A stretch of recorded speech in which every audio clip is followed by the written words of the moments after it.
அனைவருக்கும் மாலை வணக்கம். இன்று காண இருக்கும் கதையின் தலைப்பு வைர வியாபாரி.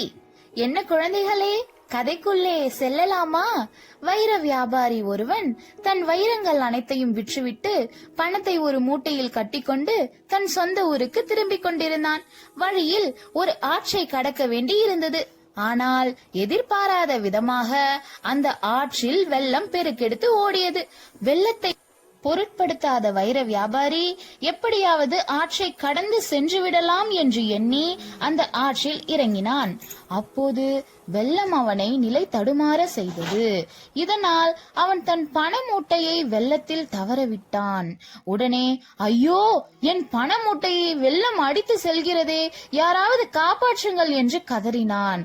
அந்த ஆற்றில் மீன் பிடித்துக் கொண்டிருந்த ஒரு மீனவனின் காதில் இந்த வைர வியாபாரியின் கதறல் சத்தம் கேட்டது.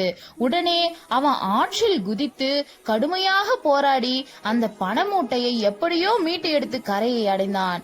இந்த பணமூட்டையை காப்பாற்ற சொல்லி யாரோ கதறினீர்களே, நீங்கள் எங்கு இருக்கிறீர்கள்?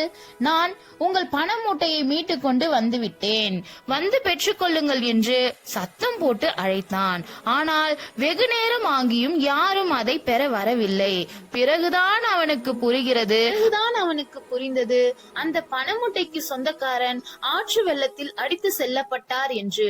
ஐயோ பாவம், அந்த பணக்காரர் இந்த பணமூட்டைக்கு பதிலாக தன்னை காப்பாற்றும்படி குரல் கொடுத்திருந்தால் அவரை காப்பாற்றி இருப்பேனே என்று அந்த மீனவன் வருந்தினான்.